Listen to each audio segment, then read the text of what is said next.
Dude, there it is. that's Smylie Kaufman for 61. Wow. I'm Smylie Kaufman, and this is The Smylie Show. Welcome back to The Smylie Show, and man, good to see Smylie Kaufman's face stateside once again. I'm Charlie Hulme.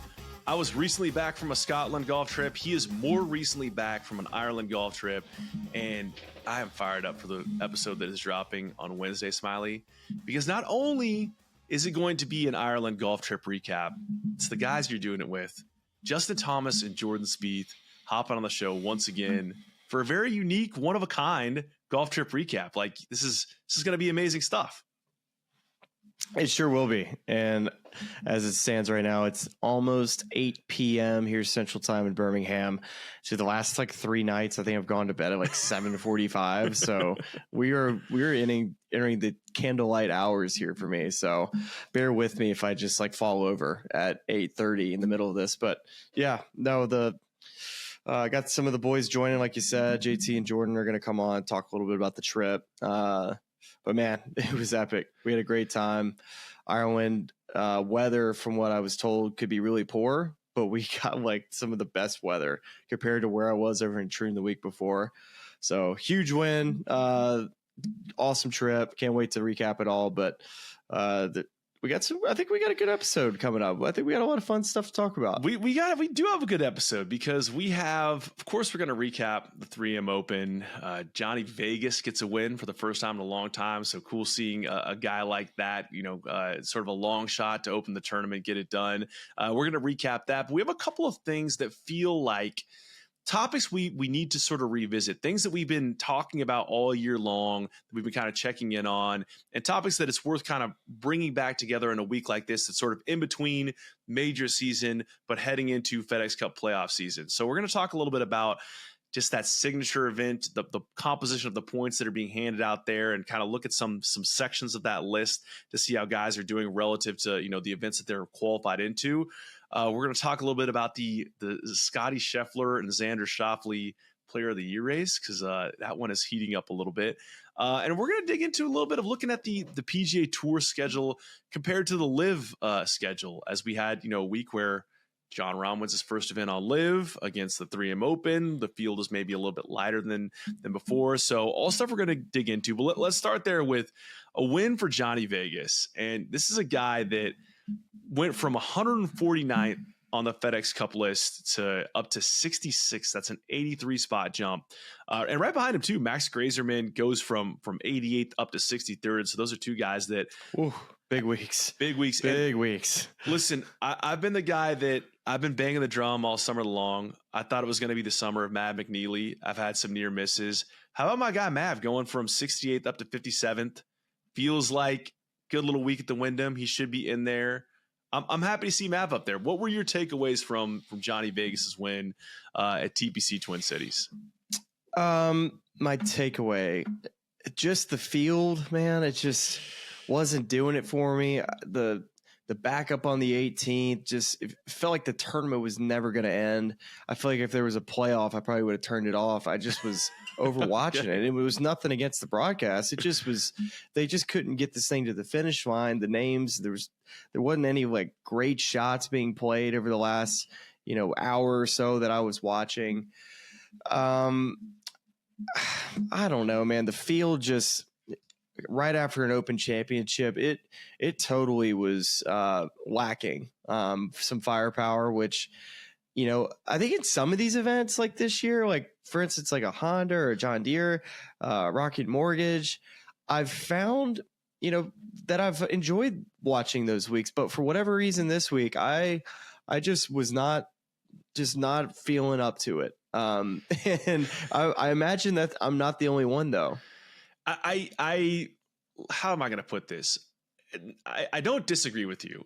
It was a tough scene looking at some of the. In fact, this is no better encapsulated than sitting watching the end of this tournament with my wife and son on our couch, and I think we're watching. This is like the 18th hole. Johnny Vegas is on the tee, and she's like, I don't know who any of these guys are.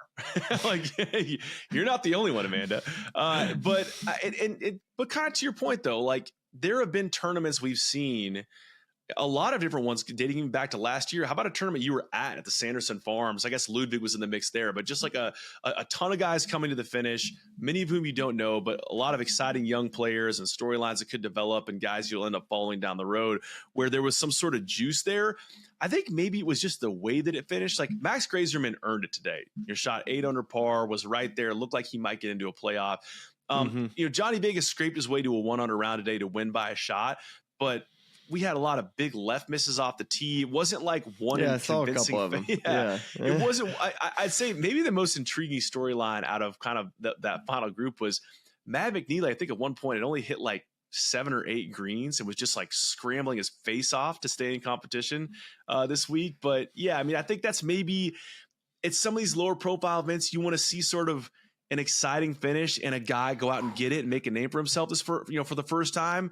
And we had some names there that could have gotten it done. Like Sahith Theegala was kind of in the mix at the end, and it just kind of sputters out a little bit. Nothing happened at the end of this. Like the last hour that you watch, all you watched were players misreading putts like by a pretty large amount, and then just guys not being able to hit it anywhere near the pin. And I've played this golf course when it's windy like it is. I mean, the greens looked relatively soft, but still, there was like hardly any just epic golf play down the stretch. So it just felt like there was down however long the last hour, however long you were watching, it just there was no juice in it.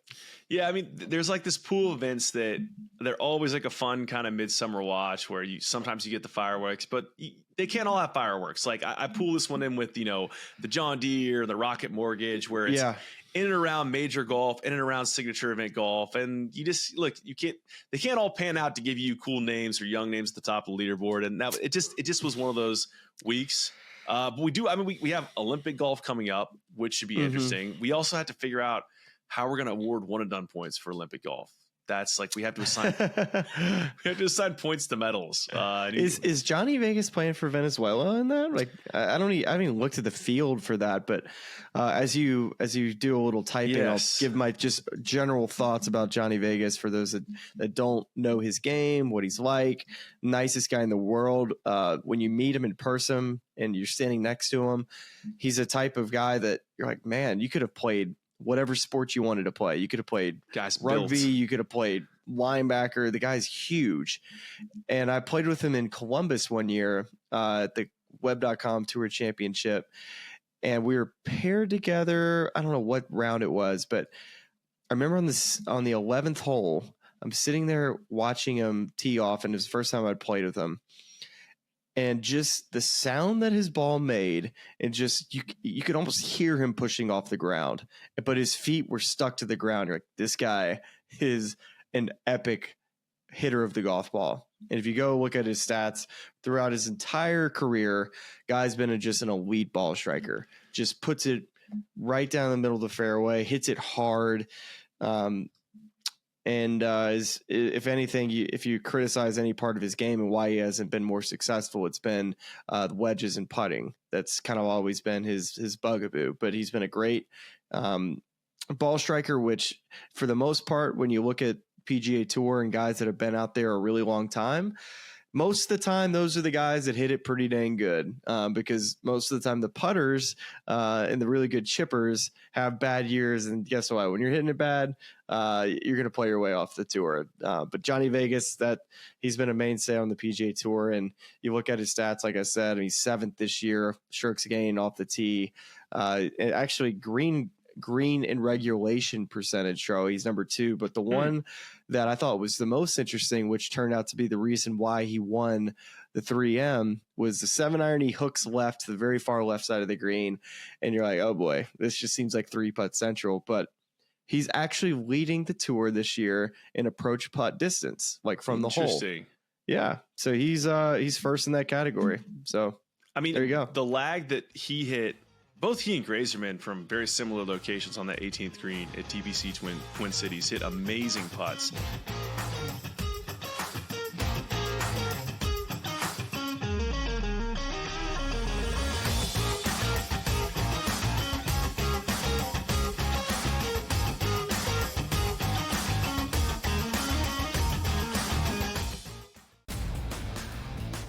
that race for the Cy Young, pretty much as equally compelling and intriguing as the race for the wild card spots in the National League. And also keep in mind, this team doesn't pitch the entire season, so his ERA gets affected much, much more if he has a poor outing than, let's just say, Chris Sale or Zach Wheeler that's been there all season long. This would be a fun one to watch it play out, but the big loser last night were the Phillies and Zach Wheeler. The Early Line, only on SportsGrid. Where are you at in terms of a starting lineup, what you want to see from Team USA? I think he'll get guys involved, and then there's your lockdown defender at the point guard, the point of attack, right? I do like Curry. I would then go with Ant. I like Ant over Booker. I think if you look at the way the Canada game was, they looked kind of slow starting, and then they kind of got rolling. Game time decisions, only on SportsGrid. The silver and the bronze. I give you Canada, France, Germany, Serbia, and Australia. Germany, more so than Canada. I think that their talent, it's a little more tiered. You know what Dennis Schroeder's capable of, Franz Wagner, another player, Daniel Tice steps up, and Mo Wagner as well. They're built to really take advantage of the mistakes that Team USA makes, and they can make the effort plays. Newswire, only on SportsGrid. The Bostonian versus the Book. Your mustache is falling. Mustache is falling off. It's got to go. Ski's got another strikeout that I don't want to take. As soon as I take it off, they're going to give up a run. I'm trying to keep it on until he comes out of the game. It's all over the place. Come on. I'm superstitious. He's got 10. He's got 10 Ks. He's cruising. Wow. They pulled Skeens, by the way. Yeah, they pulled him. Yeah. Okay. Yeah. The Bostonian versus the Book.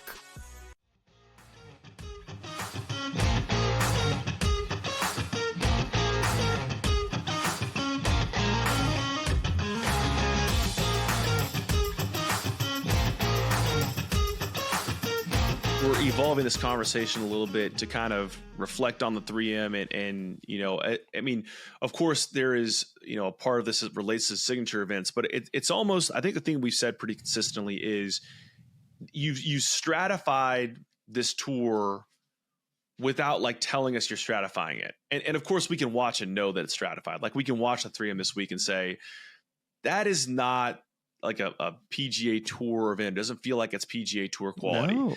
Now, and I think it's fine if it's sold as such. And I get that there are realities of this where it's like you're not gonna, you know, call the good events the signature events and then call the other ones like these are the bad events. Don't watch them. Like, you know, you have to market the league. You have to do things around this to get people watched. I get that. But I think the thing we're learning through this whole process is, you know, and this is why I give the tour a grace on this for sure, is like, this has to be an information gathering period. There's been a level of disruption in the sport that has created some good things, some cool things. I think that the LIV has played an XFL style role in comparison to the NFL, where it's doing things that are now being adopted and brought to the PGA Tour and making that product better. But part of that process is going to be a little bit of information gathering and trying to figure out, how do we evolve this league to make it more compelling so that it's, you know, whatever the goal is, like just to take it to the next iteration of modernity. And I think that it's a little bit like, I like where we're going with the signature events. If you kind of just fully take us there and say, there's this strata of the tour, and then there's a lower strata of this tour. And we're not going to make this one have inflated purses and do all this sort of stuff it's clearly not that. Yeah, totally. And I think the biggest issue you're going to run into is like if it's a relegation type system, which we've always had, which is shuffling of cards year in, year out, competing for a limited amount of cards. So let's say you cut it to 80 or 90 cards, you know, how many cards are you saying are safe? You know, if you're saying 70 cards are safe and 20 guys got to go down a tour, you know, 20 cards for the rest of professional golf is not many cards, right? Like we're talking about, we're shrinking from 125 down to 70, which is a very big jump as far as just how many good golfers there are in the world right now compared to, let's say it was a couple of decades ago, is probably, you know, just the talent pool is just shrinking as far as just how good everybody really is. It just is getting tougher and tougher because I think that TV players are realizing that, hey, we have a rival tour. We can't just roll out the same product and expect that not changing is going to help. So all going to be interesting. I hope they make big radical changes versus just rolling out a similar method that they've had over how many years, which is just, I don't know. I'm a big fan of going to good venues, going to big cities, going where the juice is. Let's not overthink this. It's not that difficult. I think you make a good point there too of like, I think it's very easy to critique without offering suggestions. I think the one thing that, as people talk about shrinking is think about how many good young players have come up from some of these feeder systems. And are we eliminating opportunities for those guys and creating a new system? Like there has to be not a fake we're paying lip service to. There has to be a real pathway for young talent to come up, because even look at us now. Like, and I know people say the cream rises to the crop. Yeah. But like guys like Luke Clanton, Michael Thorbjornsen, Jackson Koiven, even like the Nick Dunlaps of the world who are now on tour need pathways to play themselves into comfort level at these, in these big tournaments and find a way to be like, okay, this guy has a chance to legit make it at the next level. And maybe some guys, even like Davis Thompson didn't jump right out of the blocks. You know what I mean? Like he's a guy that took a little bit of time to get comfortable on tour. And now he's a tour winner. He's got an amazingly solid game. Looks like a guy that's going to be around for a number of years. And there needs to be a way to help nurture that guy and help that guy grow and make sure that he gets a chance to make it, while also saying, yeah, we understand the reality of a television product. We understand that we need to have names that attract and names that sell to get people to pay for this whole thing. So otherwise, it ain't going to pencil. Yeah, exactly. The whole because I do believe in that. I do believe that there should be a cut every week. I think that's part of professional golf. I don't want it to be 70 dudes, nobody makes a cut, because then you're becoming way too much like live golf, in which I think we've been very vocal and been very tough on just, hey, if you're not having to make a cut, it's just not, it just doesn't do it for me, right? Like when you're watching, these guys are just, just look at a lot of guys really, like Dustin Johnson being a guy that goes over there and just feels like it's just not the same guy he used to be. And I think it has a lot to do with just not working at it. I just don't want the tour to turn into guys being comfortable. I think professional sports should all be about, got to earn what you get. And the PGA Tour has always been that way. So I want the PGA Tour to be a healthy environment to where guys can come up, come down, but young guys like you just mentioned with Luke Clanton, Nick Dunlap, that they have a legit avenue. Now they've created pathways, but a legit avenue to where they actually can play their way onto the tour to where they have actual opportunities, instead of like Nick Dunlap wins the Amex. It's like, oh, now you're on tour. You have no points, but here, go start. Guess what he's had to do? He's had to claw his ass off this year to even have a chance to make the playoffs, or he'd be in the exact same position that a guy like Akshay Bhatia was in last year, which is a guy that misses the playoffs, not in the signature events, and has to go and just continue to prove himself that he's worthy to be in these events. And we know that Akshay was good enough, and the system didn't allow him to be playing in the big events because he didn't earn the points, which just, the whole thing was stupid. And same with Nick Dunlap, who's, if you go look at his position on the FedEx Cup, he wins the 300 points at the Barracuda. Now he's in the top 70, but he's still not safe.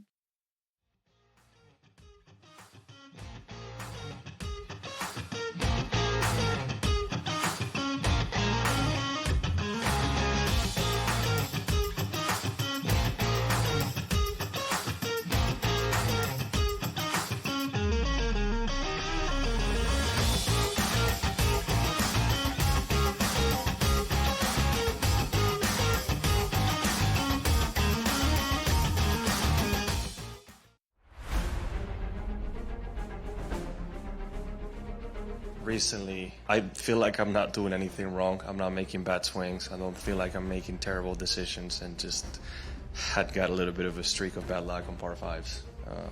Didn't birdie any of them at the Open, didn't birdie any of them today. It's just, and I didn't feel like I did anything terribly wrong, right? But that's just golf. It happens. What's done is done, and this week is the most important week of the year right now. If he lands it pin high, he's going to be off over the pin position and leave himself a tough putt there. That should bite now. He didn't like it by the looks of it, but he'll love it when he sees it. Just get this before that bunker. Put himself in a good position. Just a tiny little baby fade, ideally placed. To tie the lead at 16.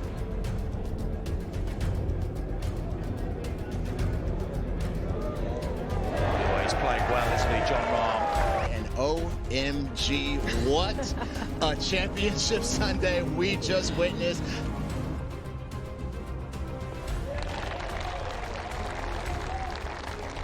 Win, right? Selfishly, you always want to get that done, but you don't want to see a teammate and a good friend, missing a putt for that happening for me. The Live Golf League delivers every single event, doesn't it? I mean, what an incredible finish there. You know what, Tyrrell Hatton, I feel for him. He's been playing beautiful golf. In fact, since Miami, he's been the best player in our league based on the strokes gained metric. I'm really happy that I had my first Live Golf win. Now that Kelly and the kids are watching, just knowing that I'm bringing the trophy home for them, it feels good to say that it's coming home.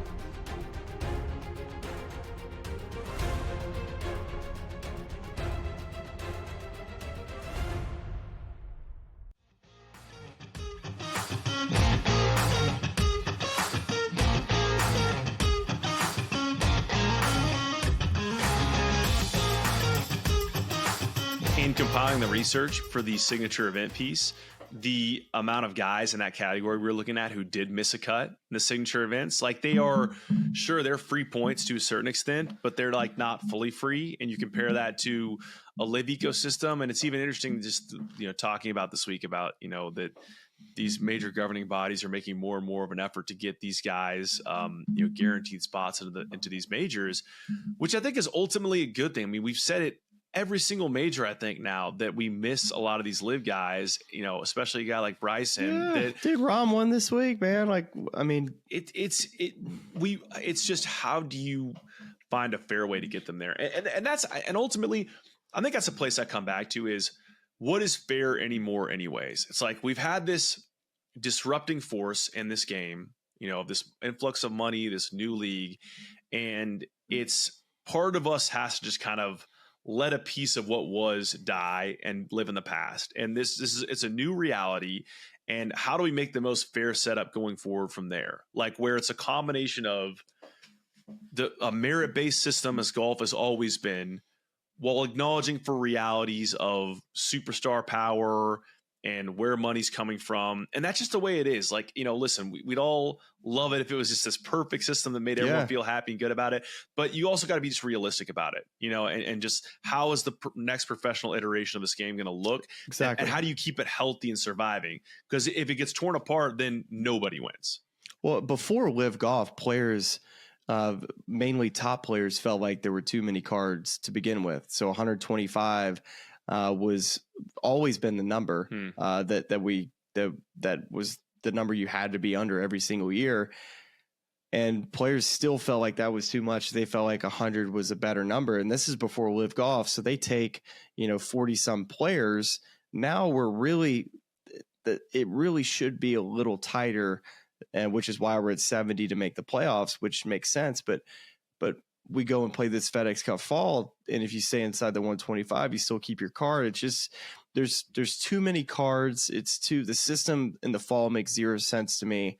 I have to understand it, but it doesn't mean it makes sense. I feel like the season should be over at the Tour Championship, and then those who did make it are secure for next year. But those that didn't, they start their journey, the FedEx Cup, in January, where they either are on the PGA Tour or they're on the Korn Ferry Tour. And it just seems way simpler to me that way.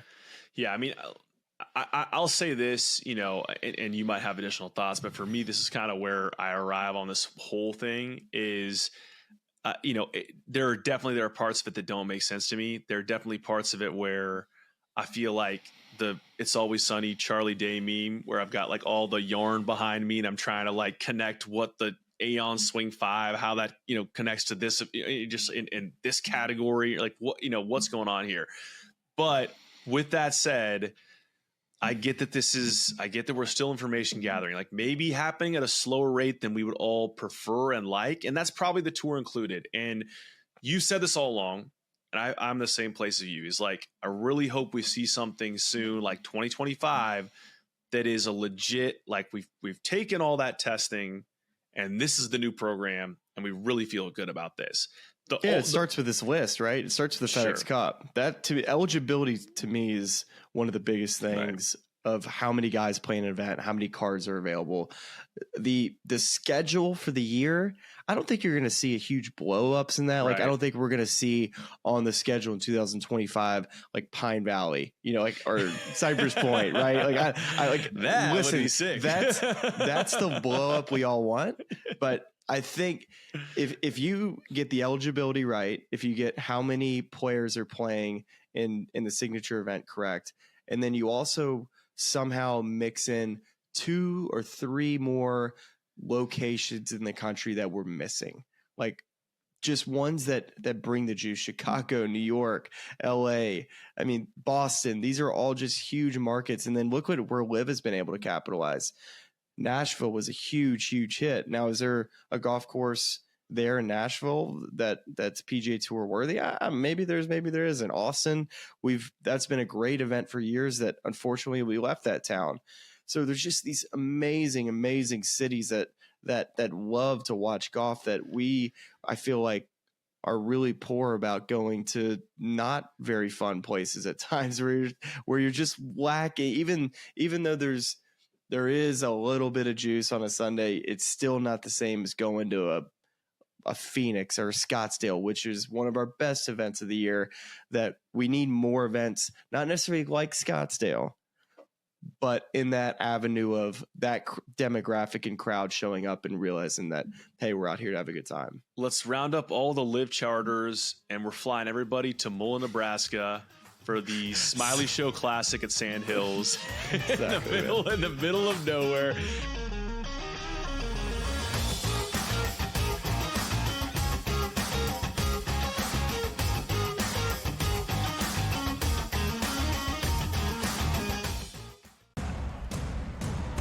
What has happened? What has transpired here at the First Bank Center here in Denver, Colorado? It wasn't just a big night of fights. It was a big night of memorable moments.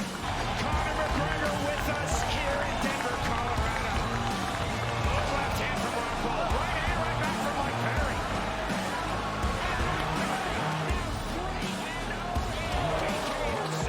Can I get a face-off with Conor McGregor, man?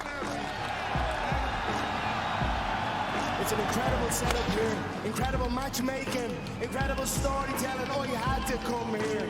All these fighters that step in here, warriors, and all have my respect. And I'm into this game, yeah. We'll be into this, yeah. And we are live here in the Maverick Center here in Salt Lake City. What a night it is going to be. Historic indeed for BKFC 56. Whoever's the king of violence right here, this is going to be a great fight. Early on the turn. Right hand from Mike Perry, double jab. Who's the king of violence? I am! Combat fighting in its purest form, bare knuckle fighting in the city of angels.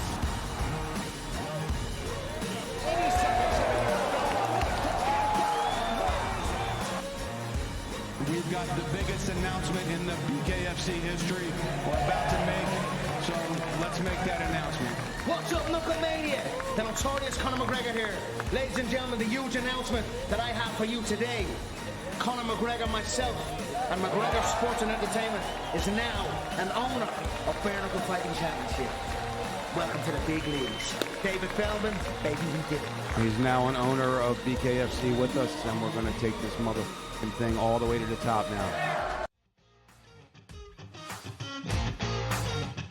This is something you and I were looking at, again, something we've been keeping tabs on all year long, but specific to this week, the strength of this field and the result for the PGA Tour against the way the LIV is scheduled this entire season. And this is another one where I'll go ahead and share my screen here so we have a reference point for anyone who's also watching on YouTube. But it's interesting because here's the thing. Here are a couple things that struck me first, that I would have assumed that LIV would be playing a tune-up before every major championship. And that being the case, I'd say, no matter what the strength of that event is, I understand why LIV's going against it because they're trying to get their guys ready. It's actually interesting. They did not do a tune-up for the PGA Championship this year, and there is a rumored schedule floating around for LIV next year, and the same thing holds. For whatever reason, they've decided that May stretch is just a soft spot that they don't really want to go for. This year, they played an event May 3rd through 5th, and their next event was June 7th through 9th. And just went straight from they went against the CJ Cup, and then they went against the Memorial ahead of the US Open.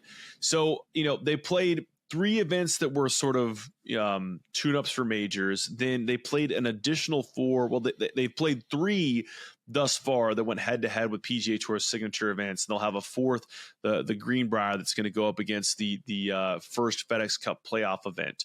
And then the other events that they chose to go up against this year will be the WM Phoenix Open, the Cognizant Classic in the Palm Beaches, the Zurich Classic, the CJ Cup Byron Nelson, the 3M Open, the Napa Valley Golf Championship, and then their team championship will be an off week for the PGA Tour in the fall. So, I think it's an interesting mix.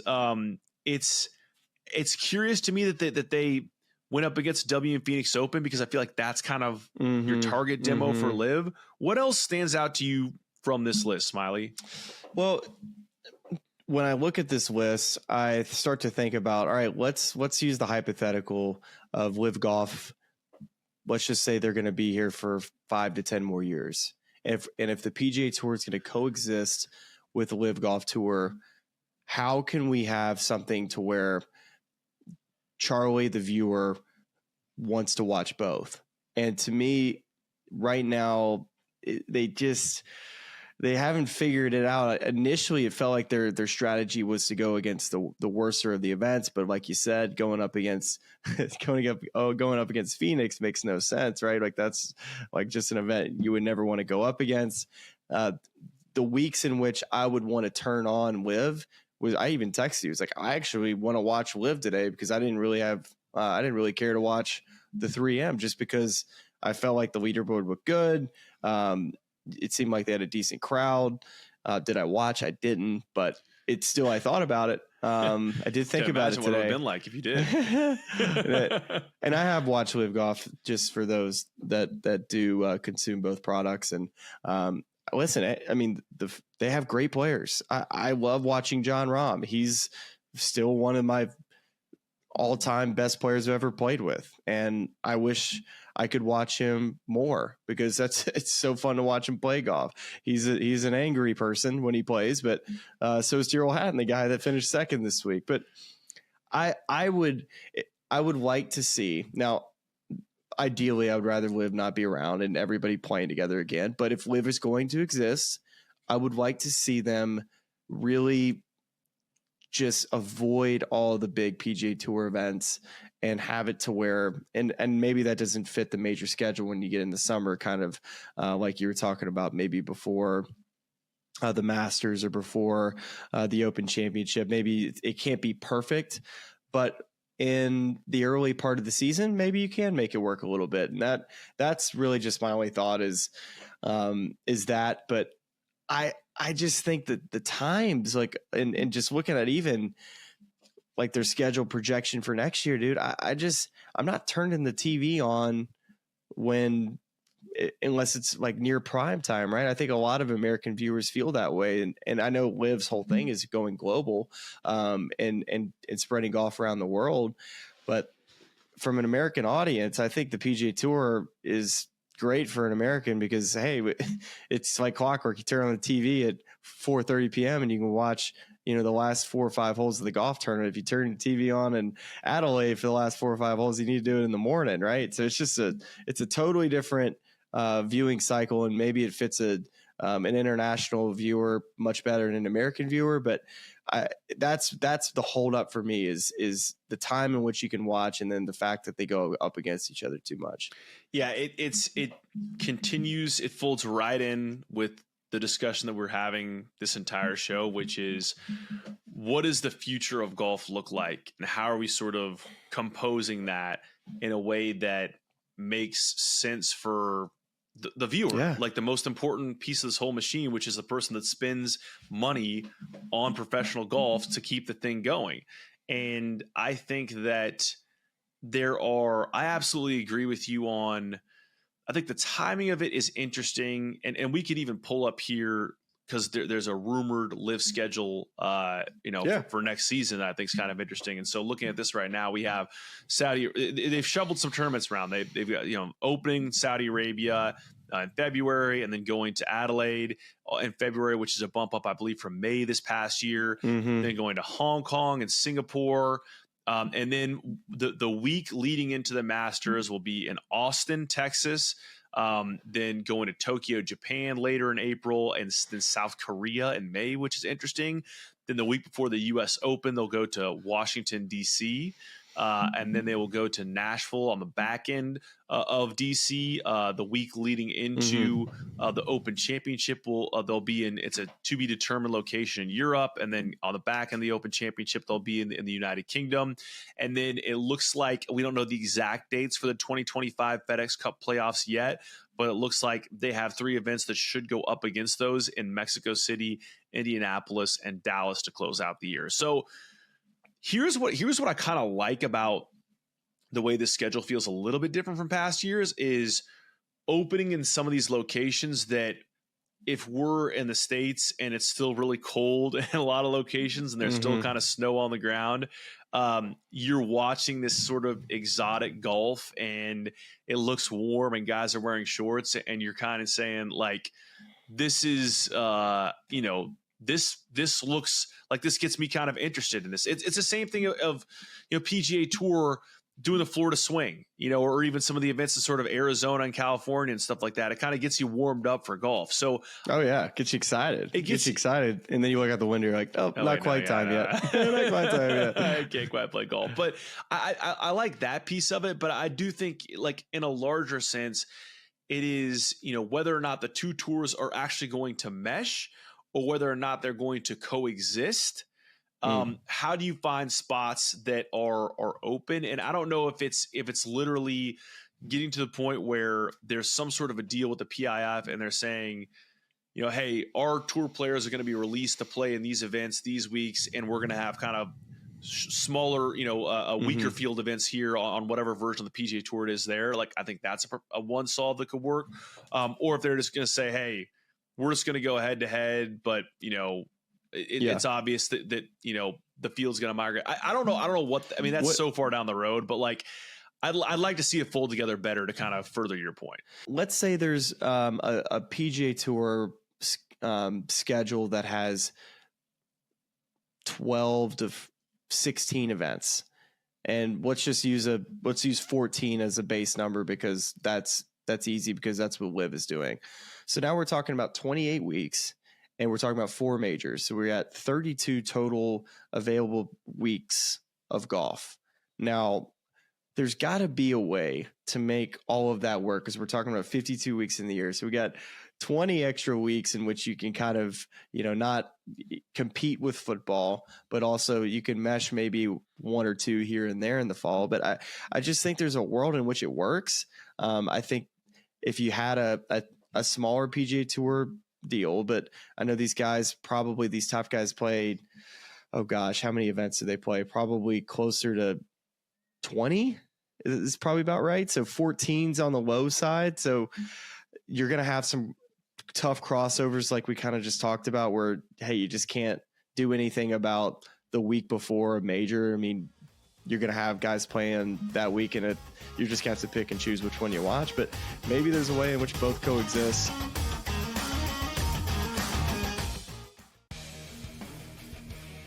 Hopefully they learned their lesson. Hey, this ain't the NBA, bro. You don't have 6 fouls, and they will check you on this stuff. And Brooks has a reputation coming into this. You can tell the refs are watching them, and they were on him all the time. This was 10, 12 years ago. Canada playing Greece with that type of lead that they had. They probably would have mentally crumbled and lost that game to Greece by like 3 or 4 points in the final minute of that ball game. Sports Rage Late Night, only on SportsGrid.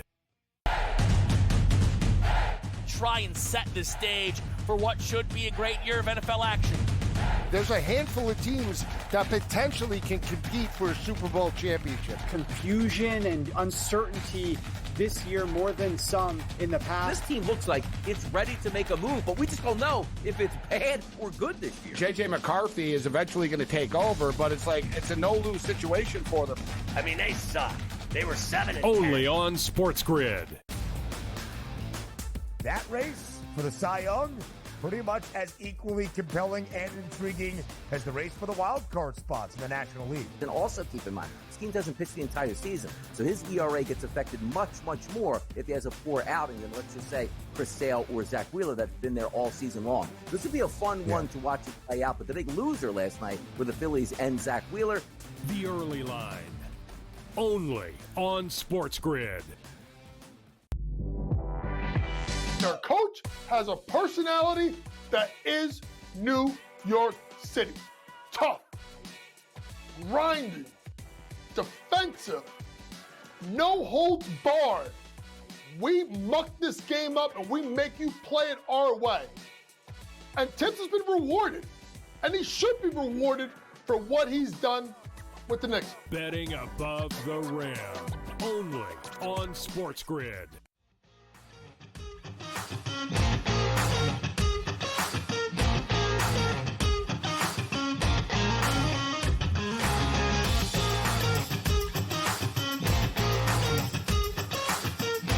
I mean, here's where, again, my content brain wheels start to spin a little bit, is like, because just as you're laying that out there, you're like, okay, we have 20 free weeks of the year. Like, I would go so far as to be like, it's not football season. Yeah. Well, that's football season also. But even like for golf, for people who are always consuming golf content, like I know I am, and like I know many of my friends are, it's like, let's go send some cameras, like rotate, pick a new guy, a new handful of guys every couple of weeks so they're not doing it all the time. And let's have like a YouTube series where everyone's mic'd up for a money game, like something that's more authentic than the match and less produced than a match. Like, I want you to take the production value of like a Good or a Bob Does Sports, and I want to just mic these guys up at their home club and just let it rip and just see what that does. Try to sell ads against that.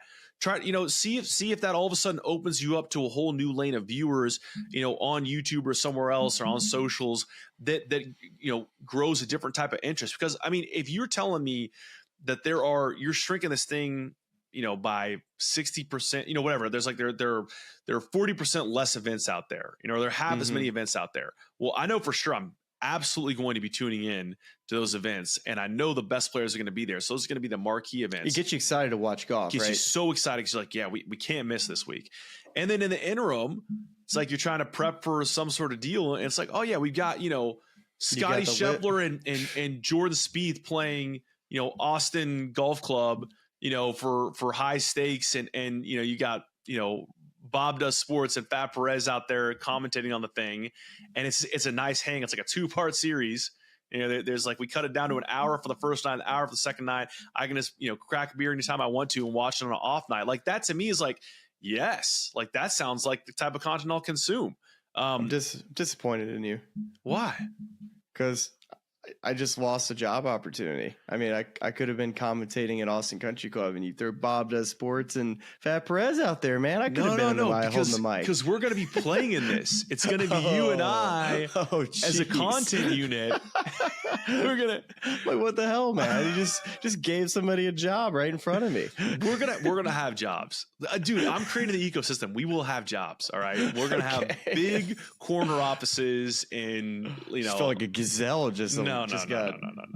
Listen, I'll take care of you. Eaten Alive by Fat Perez right here on live on the air, and I love Fat Perez. I'd love to listen to FP, but we'll get you on. That was tough. We'll get you broadcasting jobs. There are a whole litany of jobs I have earmarked for you, Smylie. Don't you worry. You'll be taken care of well in this new ecosystem. I gotta as we wrap up the live thing, I gotta once again give a shout out to our guy Sean Laurie, who just every week has got a new stat packet ready for me. Hell yeah! What has he got this week? What stands out? So here's your trivia question for the week.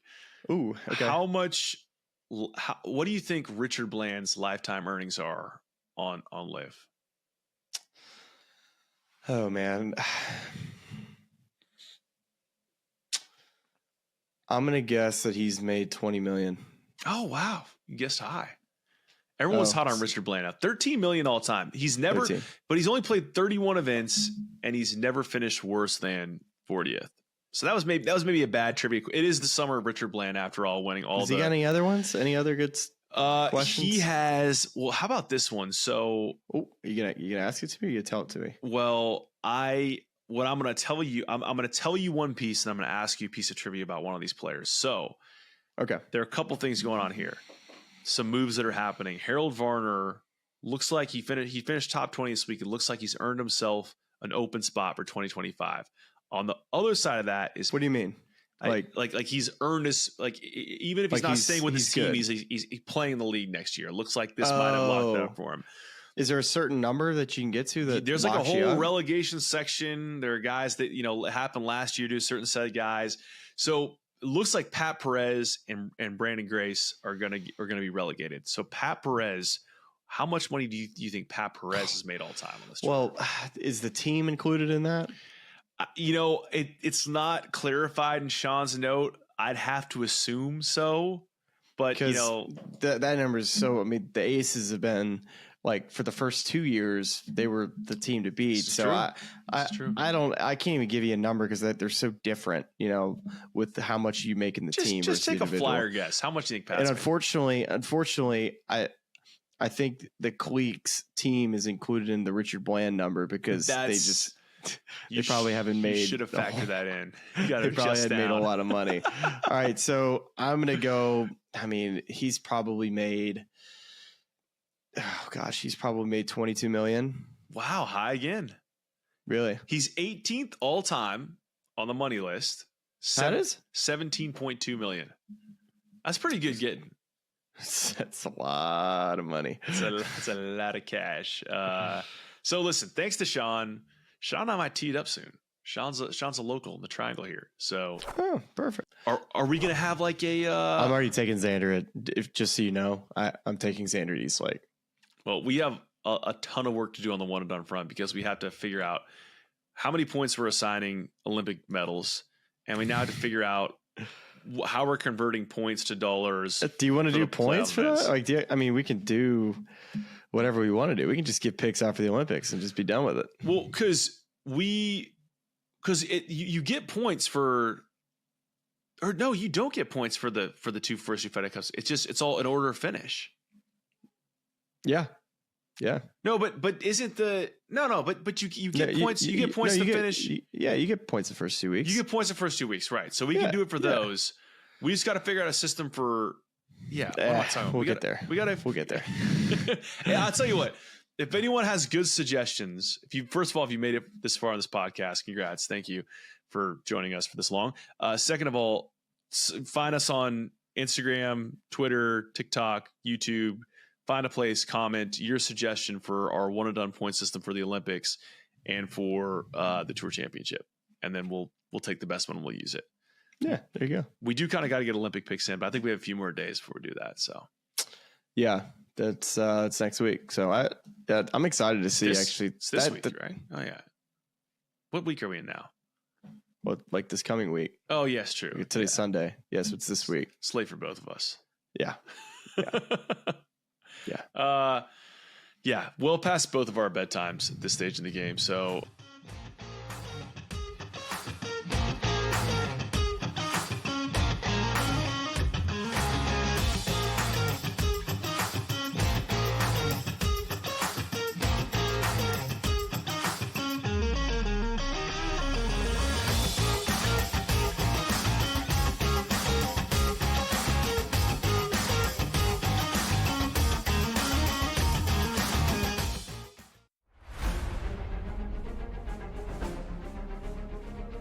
recently, I feel like I'm not doing anything wrong. I'm not making bad swings. I don't feel like I'm making terrible decisions, and just had got a little bit of a streak of bad luck on par fives. Didn't birdie any of them at the Open, didn't birdie any of them today. It's just, and I didn't feel like I did anything terribly wrong, right? But that's just golf. It happens. What's done is done, and this week is the most important week of the year right now. If he lands it pin high, he's going to be off over the pin position and leave himself a tough putt there. That should bite now. He didn't like it by the looks of it, but he'll love it when he sees it. Just get this before that bunker. Put himself in a good position. Just a tiny little baby fade, ideally placed. To tie the lead at 16.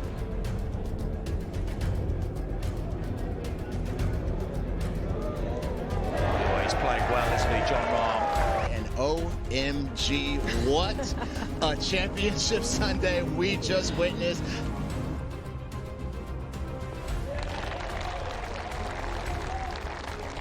Win, right? Selfishly, you always want to get that done, but you don't want to see a teammate and a good friend, missing a putt for that happening for me. The Live Golf League delivers every single event, doesn't it? I mean, what an incredible finish there. You know what, Tyrrell Hatton, I feel for him. He's been playing beautiful golf. In fact, since Miami, he's been the best player in our league based on the strokes gained metric. I'm really happy that I had my first Live Golf win. Now that Kelly and the kids are watching, just knowing that I'm bringing a trophy home for them, it feels good to say that it's coming home.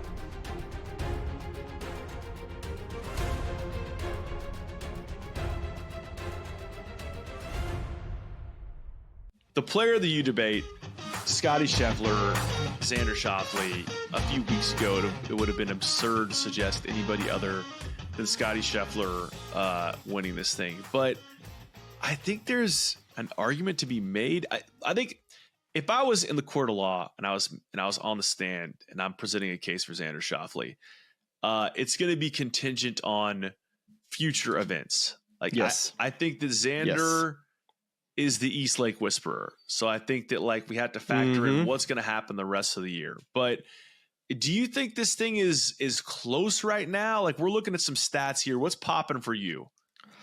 6 wins is currently popping. Yes, that is good. 4 signature event wins, that's popping. 2 majors means a lot, though. That honestly counts for, you could double the wins on that. So count them as 2. So it'd be total of because he didn't win any other events. It's 4 events. I would put that if you do my doubler here. So that stands out. I mean, gosh, the fact that neither missed a cut, how about not that? Surprising at all. 34 events played combined, and a big fat 0 missed cuts for these two. I mean, stats. We all know how good that they're great at everything. The putting stats for Scottie. I mean, there's nothing that we didn't learn looking at this besides that. I agree. In the court of law, if you had to argue for Xander Schauffele, you'd say, hey, what needs to happen? What needs to happen? I think I don't know if gold is the answer, but if he medals, I think is a start. So if Xander Schauffele gets a medal, I think gold obviously would be that. Gold is nice. That means a lot. Gold means a lot, but I think that Tour Championship, that's gonna to me what's kind of sitting in everybody's back of their brains right when it finishes out, because I think the voting goes late in the fall, right? Because I remember last year thinking, why isn't the voting done now? Because remember that was the weird year last year. That was the double wraparound.